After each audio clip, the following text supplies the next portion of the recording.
Salut à tous, on se retrouve aujourd'hui pour parler du FC Barcelone en ce vendredi 14 mars. On commence tout d'abord avec la Ligue des Champions et voici l'équipe type de la semaine en Ligue des Champions. N'oubliez pas que le Barça s'est imposé 3-1 contre le Benfica. A noter un joueur du FC Barcelone, il a été élu en plus homme du match. Il s'agit bien sûr de Pedri. Bon, il y aurait pu avoir également Lamine Yamal car il réalisé un gros match, un buteur et passeur des Rafinha, double buteur. Bon, après ils ont mis seulement un joueur bien sûr du Barça dans cette équipe type. Et concernant le prochain match, enfin les deux prochains matchs parce que ça sera sur match aller et match retour.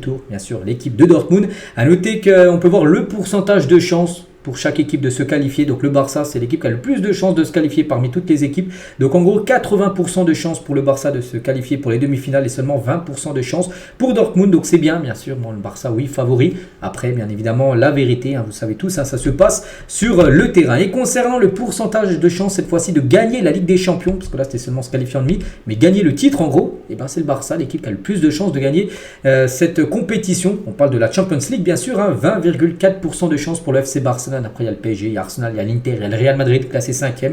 Mais c'est bien le Barça. Une chance sur 5 pour le FC Barcelone de gagner cette compétition. Je le répète, c'est bien d'être en première position. Maintenant, il faut le montrer, bien sûr, sur le terrain. Regardez les équipes éliminées en quart de finale, enfin les équipes qualifiées en bleu, les autres qui ont été éliminées depuis avec les barrages, les huitièmes de finale. Donc, le Barça. Et l'équipe qui avait le mieux terminé, parce que Liverpool a été éliminé bien sûr par le PSG, qui avait été l'équipe la moins bien classée, qui est toujours bien sûr en quart. Donc voilà, pour montrer à peu près l'aperçu des équipes dans le top 24, celles qui sont encore bien sûr présentes en compétition.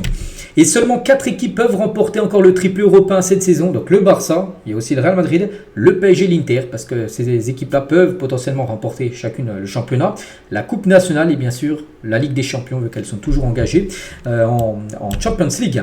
On va parler de cet entraîneur du football allemand par rapport à ce Barça Dortmund. Donc lui a dit un chapeau à Dortmund. Ils vont éliminer maintenant, ils vont maintenant éliminer le Barça, qui est une ligne très très haute en défense. Je ne sais pas si cela va marcher. Dortmund, c'est ce qu'il doit faire. Ils l'ont montré l'année dernière. Voilà, pour lui, vraiment, il dit que Dortmund peut faire mal au Barça, bien sûr. Bien sûr, en quart de finale, n'importe qui peut faire mal à n'importe qui d'autre.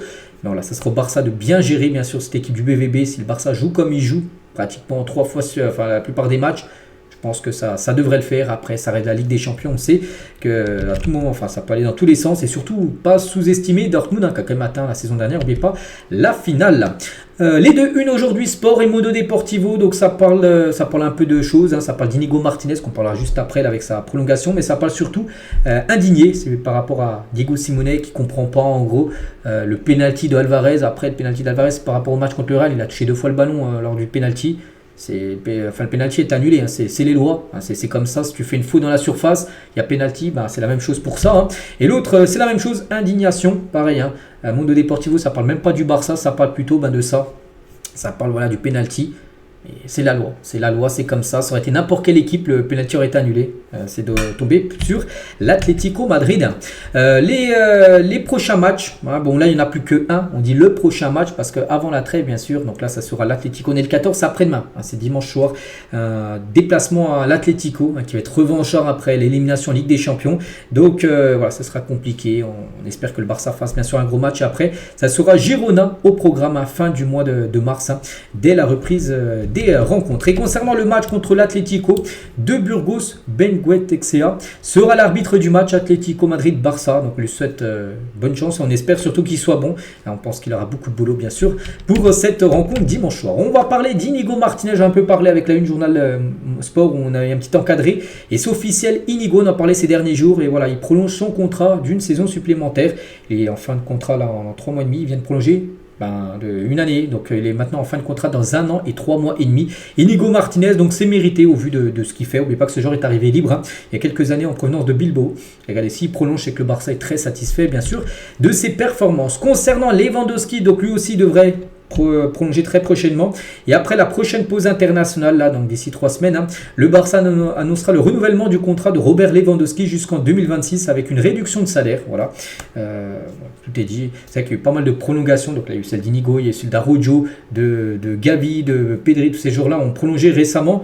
Donc là, il y a Lewandowski qui devrait prolonger aussi. Lamine Yamal devrait prolonger dans ses 18 ans en juillet prochain. Concernant Frenkie de Jong, donc lui a informé son agent qu'il souhaitait renouveler son contrat avec Barcelone. mais pas qu'il est en fin de contrat dans un an, en 2026. Le camp du joueur estime que la meilleure version de Frenkie est de retour, que son prime est de retour. C'est vrai que sur les derniers matchs, les gars, c'est un grand Frenkie de Jong. Il a mis sur le banc quand même Marc Casado, qui était titulaire depuis le début de saison. Bon, après De Jong était blessé, puis là on a l'impression que ça a un peu changé. Maintenant c'est lui qui est titulaire et Casado plutôt sur le banc. C'est vrai que s'il continue à avoir ce niveau-là, bien évidemment tout le monde veut le prolonger. Et surtout c'est une bonne nouvelle pour le Barça de retrouver la meilleure version de Jong. On va parler cette fois-ci de l'équipe de France et on félicite Jules Koundé, notre défenseur Koundé, convoqué avec l'équipe de France pour les quarts de finale de la Ligue des Nations. Donc félicitations à lui bien sûr pour ces 2 prochains matchs. Ce sera 2 matchs contre la Croatie. Et du côté de l'Espagne, donc la liste normalement est dévoilée aujourd'hui, vendredi, je ne l'ai pas encore vu, la France c'était hier jeudi. Donc normalement il y a pas mal de candidats de Barcelone qui pourraient être appelés par Luis de la Fuente. Bon, ils ne seront pas tous appelés, parce que ça ferait beaucoup, mais il y en a pas mal qui peuvent être appelés: Cubarsí, Inigo, Baldé, Casado, Pedri, Gavi, Fermin, Daniel Mo, Ferran et Lamine Yamal. Je pense qu'il y en a où c'est sûr. Lamine Yamal ça va être sûr, Pedri ça va être sûr, Gavi il y a de fortes chances, Baldé il y a de fortes chances, Cubarsí il faudra voir avec l'équipe peut-être Esport où il pourrait être appelé. Voilà. Aujourd'hui on connaîtra le nombre de joueurs, mais ça se peut qu'il y en a 5-6 peut-être de joueurs du Barça qui pourraient être appelés avec l'Espagne. Concernant Rafinha, lui qui a été appelé bien sûr avec le Brésil, il jouera 2 matchs, dont un contre l'Argentine. Et Rafinha et ses folies en Ligue des Champions, regardez les gars, tous les matchs, voilà, les buts qu'il a pu mettre, les passes D, c'est quand même incroyable la saison de Rafinha. On va parler de Pedri, un journaliste il a parlé de Pedri, il a dit donc le Barça a contrôlé le tempo face au Benfica, maîtrisant la conservation du ballon en seconde période pour ralentir le jeu et assurer bien sûr son avance. L'équipe de Flick évolue, équilibrant le jeu vertical avec la possession stratégique, apprendre à dicter le rythme est la clé du succès futur bien sûr. Voilà, parce que le match était gagné 3-1 et le Barça aurait pu peut-être aller comme à l'époque où ils se sont fait un peu surprendre, essayer de mettre le 4e alors que voilà, le match était plié, tu as gagné, tu es qualifié, donc voilà, il faut temporiser et c'est ce qu'a fait le Barça en fin de match. Ils ont appris de leur erreur. Par exemple contre l'Atalanta, le Barça avait voulu pousser pour mettre un autre but, puis du coup l'Atalanta avait égalisé, souvenez-vous, 2-2 en Ligue des Champions. Contre l'Atlético aussi où le Barça maîtrisait, il y avait 4-2, le Barça avait pris 2 buts en fin de match peut-être pour essayer de marquer le 5e but, le but du 5-2 et du coup ils se sont fait punir avec 2 buts en fin de match où la ligne était très haute en défense. Donc là ils ont plutôt maîtrisé, ils ont appris de ces 2 erreurs de ces 2 matchs là et là ils ont vraiment géré la fin de match, voilà, pour dire voilà, le match est plié et gagné. Donc là cette fois-ci on va pas faire de dinguerie.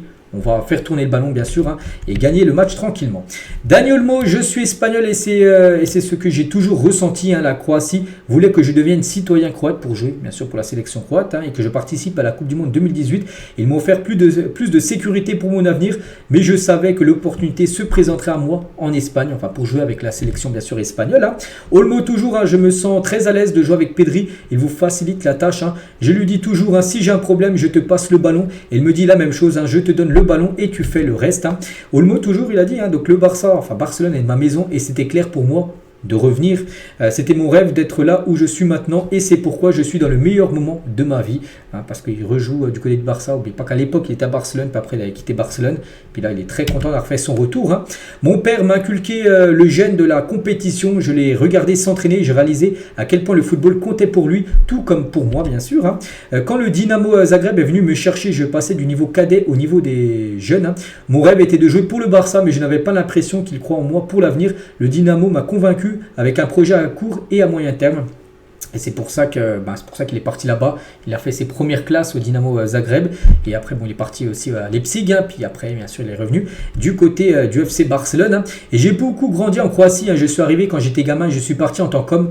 Ils ont une mentalité différente, plus sérieuse, déterminée et avide de gagner. Personne ne veut affronter une équipe croate. Voilà, soit en Ligue des Champions, soit le Dynamo ou je sais pas, il y a qui comme autre, mais c'est toujours compliqué de jouer, bien sûr, face à ces équipes-là. Je n'ai jamais précipité quoi que ce soit. J'ai toujours cru que tout arriverait au bon moment et au bon endroit. Le timing a été parfait, tout comme si je passais de l'Allemagne, bien sûr, au Barça. Il parle aussi de la Croatie, voulait me naturaliser pour la Coupe du Monde aussi 2018, mais je me suis toujours senti espagnol. Mon rêve était de jouer pour l'Espagne et on n'échange pas cela contre une Coupe du Monde, bien évidemment. Avec Pedri, tout cool, je lui dis toujours, si j'ai des ennuis, je te passe. Bon, c'est à peu près la même déclaration qu'il a fait avant. Et nous sommes émerveillés voilà, par Lamine. Hein.